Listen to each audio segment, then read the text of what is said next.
Unleash your inner strength to beat fatigue with Patriarch's Liquid Oxygen. Pure spring water, oxygenated for ultimate vitality. Refresh, detox, and empower your freedom fighting spirit. Use my special discount code to get 10% off any product. It's patriox.us/Tron.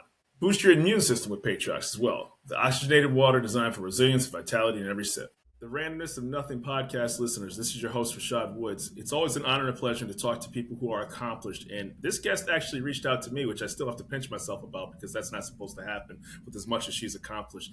Marquette Shepard is a media powerhouse. She has her own publishing company, is an Emmy Award winner, and all around has built media empires from the ground up. And here she is today to share her tips and insights on her career and success path. Thank you. Thanks for having me. I'm happy to be here. And by the way, you're a Harvard graduate as well, too. I mean, what haven't you done? Well, I went to their executive education program and I got a digital marketing certificate. So I don't qualify as a Harvard graduate. I'm a proud California State University alum, but I'm also a lifelong learner. Okay. Well, my apologies for that, for misspeaking on that. So, I mean, it's a good group to be a part of. Yes, still.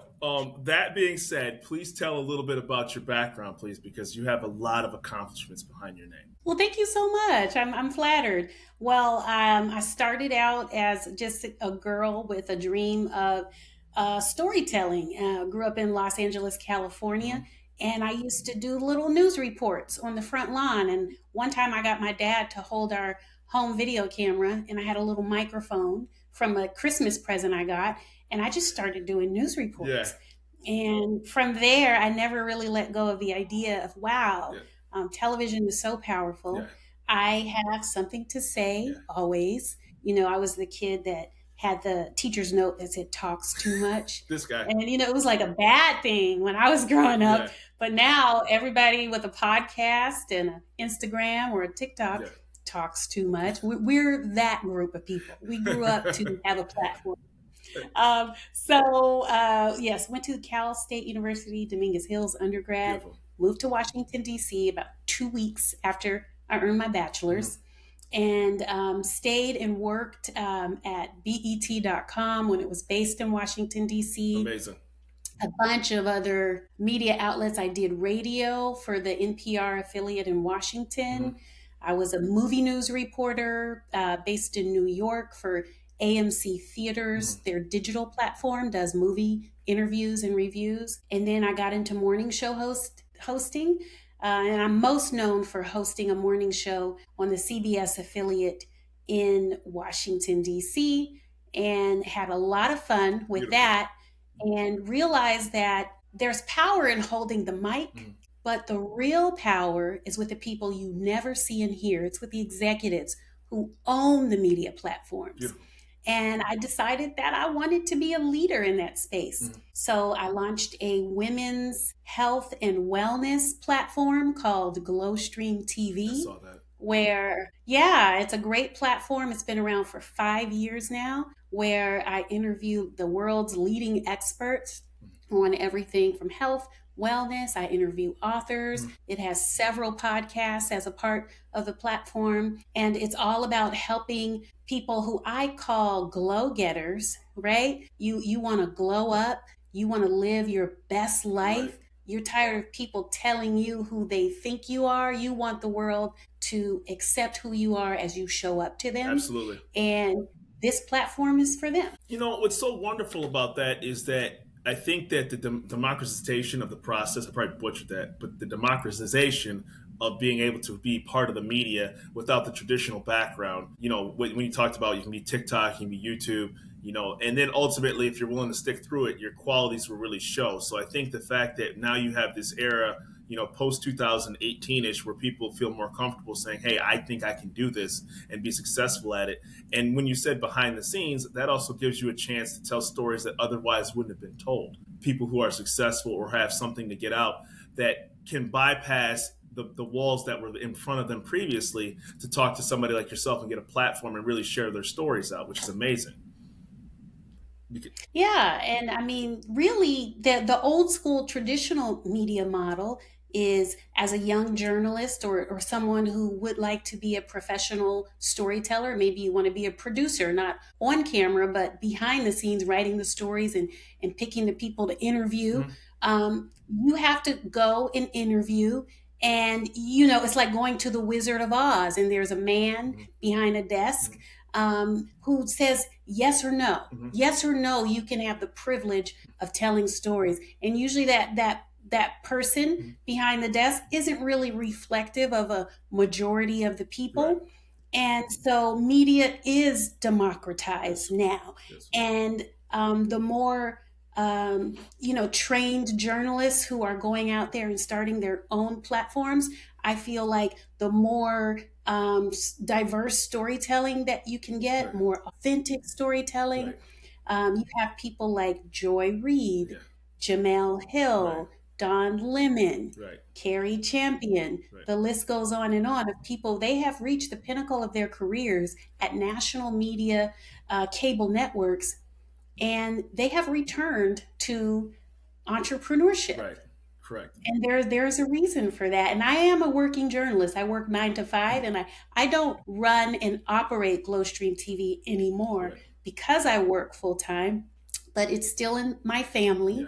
And I'm so proud to have founded something that has a life It's beautiful. beyond me, right? That's amazing. So, like, the fact that you nurtured it, and then you're getting sponsors. And what was that like doing that?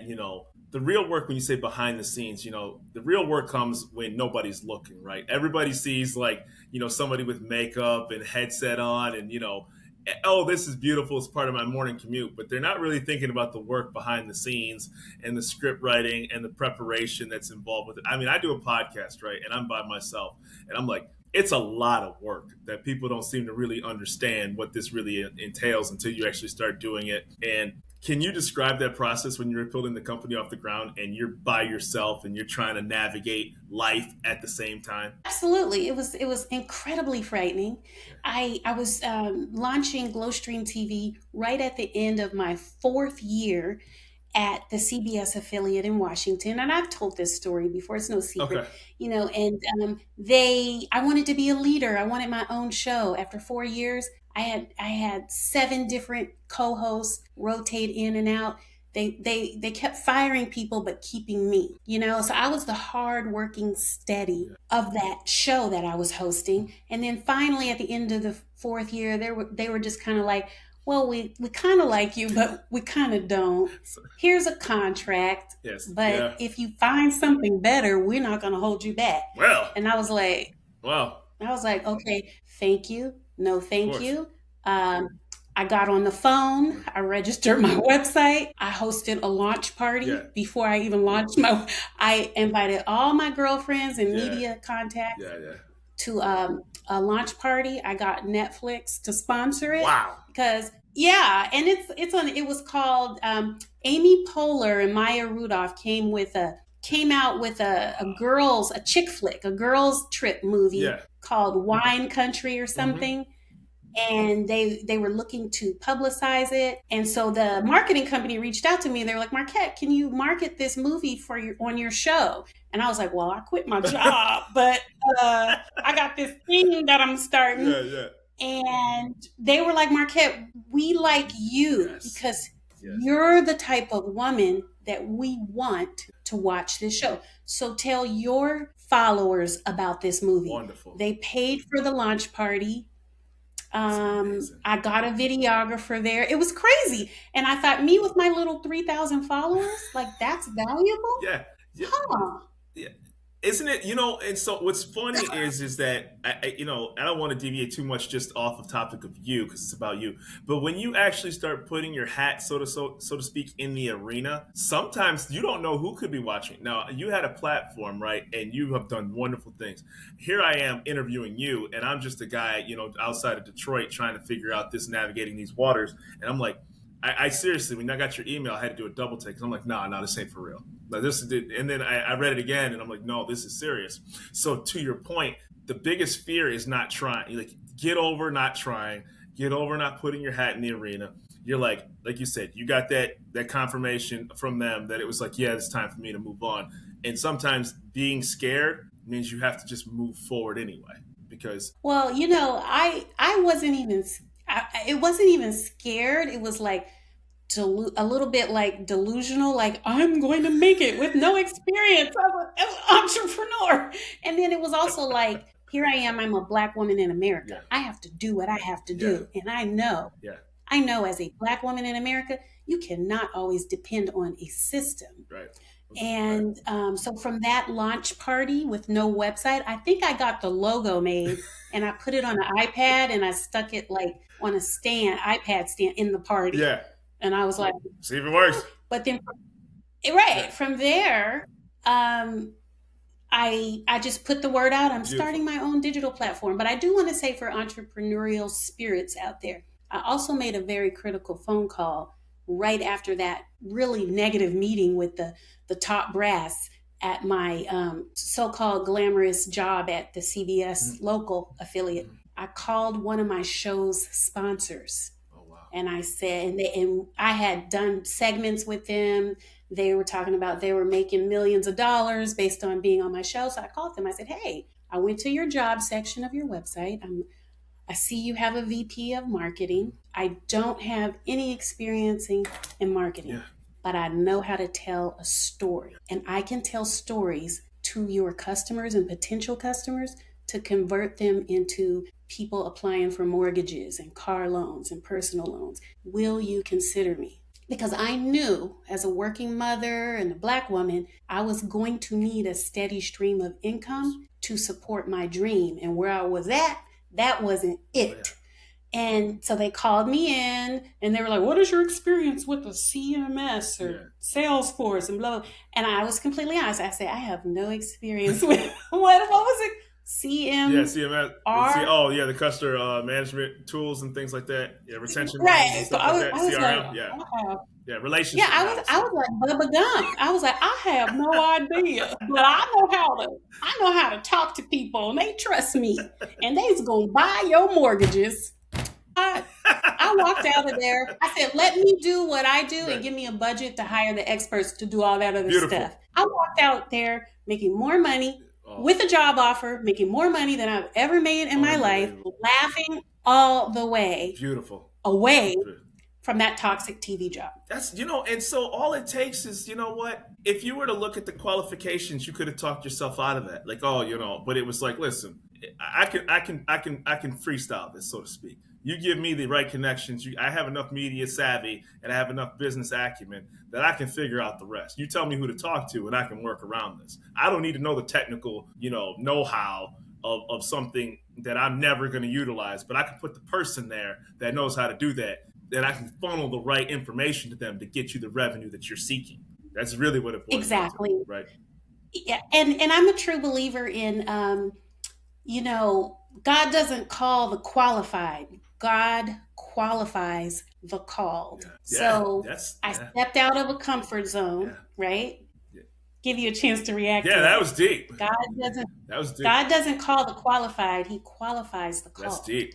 That's wonderful.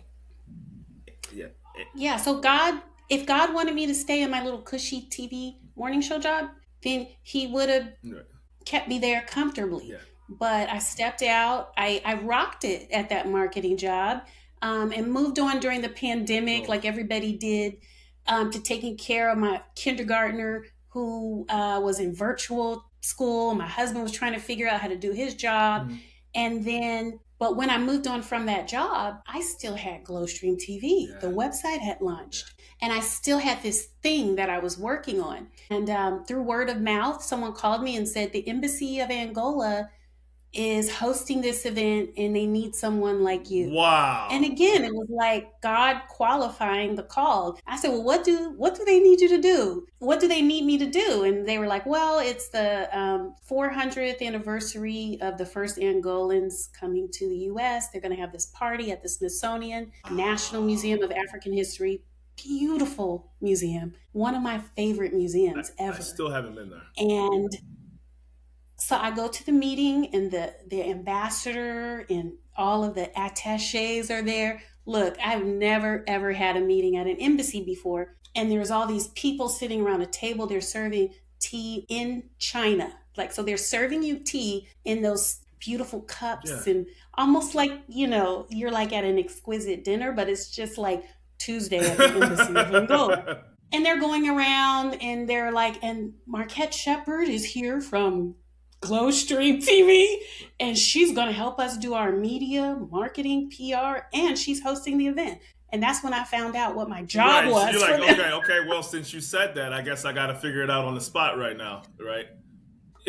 So And your again, it face was can't like, show that. okay, can't show it. But again, I was like, I'm no longer a TV host who comes in and does my makeup and Yeah. interviews people.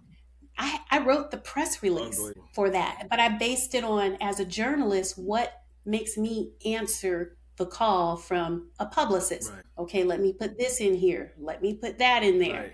Right. I did host the event. They speak Portuguese in Angola, so I figured out a way to greet people obrigado, when they came in. Jeez. And they asked me my fee. And I said some outrageous number that I thought was more than what I was totally worth. Yeah. And they said, okay. And then they wired me the entire, and I was just like, what? This is how business owners.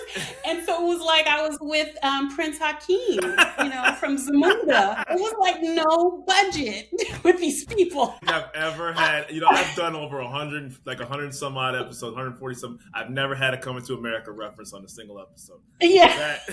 That was fantastic. But no, it was like, what is your fee? And I was like, $7,000. Yeah, like what was that? Arsenio's character when he was trying to get the money, and she was like, and then the lady in the train in the cash station is just staring at him like this, like, sure, that's awesome, that's fantastic.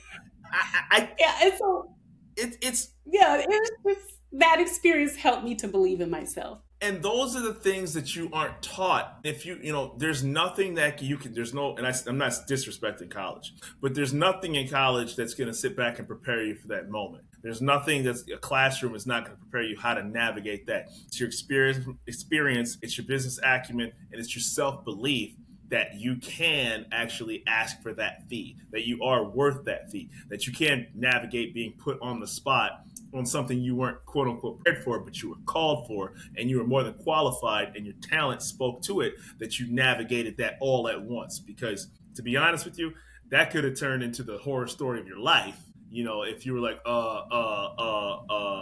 and I'm not really prepared for this. Well, they brought you there, so you got to just be like, okay, I'm gonna wire through this, because they don't know that we weren't prepared for that. Only you know that. And so as long as you don't project that, you're fine. Exactly. And did I do a perfect job? No. But I was working with people who were excited about me.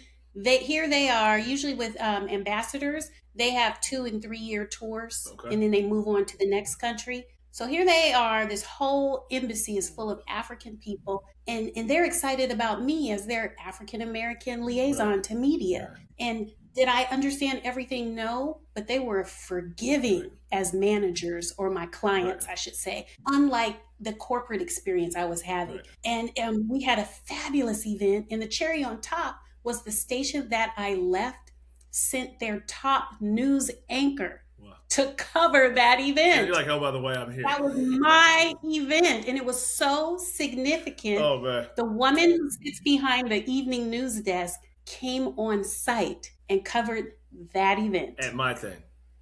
See, and what it did was, when you didn't sulk, when you plowed through, and for anybody who's listening, this is a real person talking. Sometimes when you see people, that are doing things, she's not AI generated. She really did all this. You can do this if you have the will and you have self-belief in yourself. And that's what this show was created for, to have moments like that. Because I'm telling you, I never would have imagined, without talking to you, that happened. Because no disrespect, I just hadn't heard of it before. So I'm glad you're able to share that story. And that is a wonderful, wonderful, successful story to tell. I'm blown away. I do want to talk about just, with your time being very valuable, your Marquette Publishing. So can we get into that briefly about what that other avenue, because you clearly do so much other things? Well, yeah, I mean, it all is kind of intertwined. I was hosting a morning show in Richmond, Virginia. This was before CBS. And I got the job in like 2 months before I found out I was going to be having a baby. And so I was pretty much pregnant the entire time I was at that job. And I was living in Washington, D.C. and driving to Richmond. So I knew it wasn't going to work out. Like, So I had the baby and decided I was gonna, if I could write a script, I could write a baby book. So I'm at home with my Yeah. son. I'm coming off of a morning show, and I'm just, for like the first year of his life, I'm basically just a stay at home mom raising the baby, doing a little bit of freelancing and consulting, but reading him books and filling my days, I noticed there was no diversity in baby books Yeah. whatsoever. There were pictures of European looking children, and there were animals and shapes and colors and ABCs, but it wasn't a whole lot of children from the black and brown world. So I said, Hmm. okay, I know how to write a script. I'm about to write a baby book. Beautiful. And so my first book that I wrote was called What is Light? Because I was so happy to have my little baby. Yeah. I just loved him. He was so juicy and yummy, and especially when they get about 6 months old, when they get plump. Yeah, yeah. They start get that in between stage where their facial features start to fill in and stuff like that. Yeah. Yeah, it was just so magical. So I wrote this little book to let him know that he was loved. And then I put it away. I hand wrote it in a notebook. I put it away. Mhm. And I got a call from one of the executives at the Richmond Morning Show. And she said, Marquette, I'm here at CBS in Washington now. I moved up here. We're starting a morning show. Mhm. I took the general manager to your YouTube channel, and he wants to meet you. Wow. So you need to get in here. Wow. And I was like, I was 40 pounds overweight. And at this point, my baby's like 8, 9 months old, and I'm nursing. Yeah. So I'm tired. And I go in there, and I don't have my TV makeup on, no fake eyelashes, not even a nice dress, because you, like, everything was like tight. So I had on the nicest thing I could fit, 40 pounds heavier than I am. I go in there and I'm tired, Mhm. right? And I just remember smiling and giving my best. And the general manager and president talked to me the whole interview. And I was just like this. And I just remember one thing he said. He said, you know what, Marquette, I like you because you look like women at home who's going to be watching the show. He was like, you don't look like Aaron Andrews. Yeah. You look like You. some Yeah. stay at home Yeah. mom. And I was just like, okay, thank you. He said, don't worry about it. He said, don't worry about this job. This is your job. Mm. Uh, he said, I'm gonna call you in a year. And I was like, a Yeah. year? What am I gonna do in a year? Right. I was like, yeah, okay. So I left. I didn't follow up. To his credit, he called me in a year. I had lost the 40 pounds. I walked into that job Wow. ready, ready. Yeah. And it was magical. That GM left about 2 years into my tenure, and somebody else came in, but it was all very magical Mhm. and very much, I believe, God given. But when I started to see a turn in, in the culture, during commercial breaks, I would sit down and write. I Beautiful. would write baby books. Beautiful. I never gave that up. That's And wonderful. I remember turning to my co-host, one of my many co-hosts, and I said, it's not a matter of if I'm gonna get a book deal, it's a matter of when. And at lunchtime every day, I would run across the street to the post office, and I would put a manuscript in the Oh my mail goodness. to a different publisher That's awesome. every day. That's awesome. And then I would email them. And that was my one thing that I would do every day for my book publishing dream. And eventually I got the call, and I landed with a fabulous editor and publisher by the name of Deneen Milner. Look her up. Like, she's legit. She's the real deal. Mhm. She's at the top of her game. And she's known for writing celebrity memoirs like Taraji P. Mhm. Henson. She wrote Magic and Cookie Johnson's memoir. Yeah. She wrote Mimi It's Leak's unbelievable. memoir. Everybody's.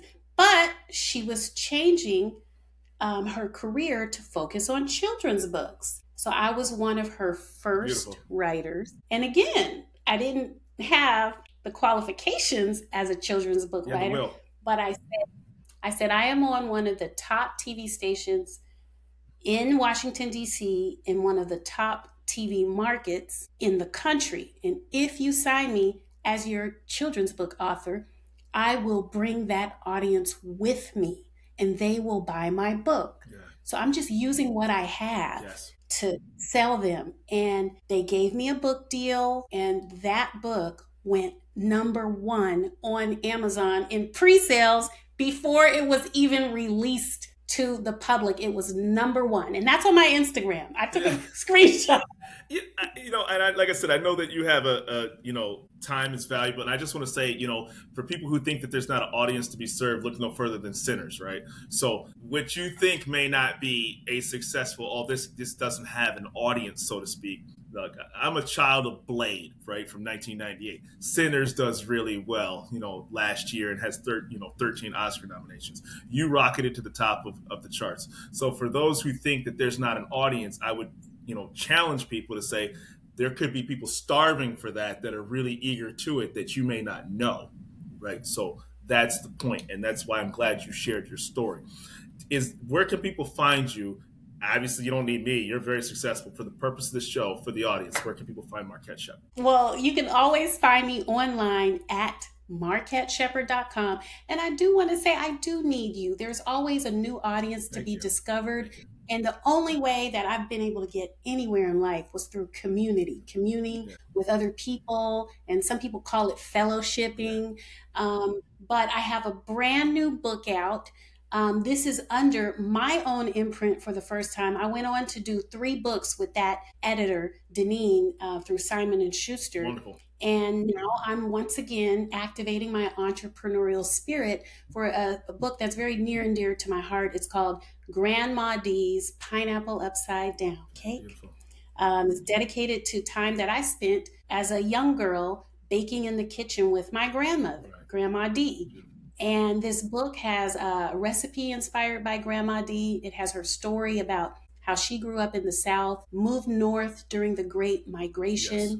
and used her talents, used what she knew, food, to make an impact. And so if I can just impart any words of encouragement to your audience, is use what you know. Right. To propel yourself forward and make a positive impact in this world. You can see a picture of Grandma D. You can see a picture of me when I'm 7 years old. That's awesome. On my website, marquetteshepard.com, and you can pre-order the book there as well. Marquette Shepard, I think that, to be honest with you, 30 minutes doesn't justify how much I would actually like to continue to talk about what you've accomplished, but for the sake of your time, I'm very appreciative of it, and that I'm honored to have had you as a guest on the Randomness of Nothing podcast. Thank you. Well, thank you so much for having me, and I just would be remiss if I didn't shout out my place of work, Montgomery Community Media, a nonprofit TV station doing some fantastic work in the nation's capital, serving 1 million people of the bedroom community of Montgomery County. And I serve as head of news there.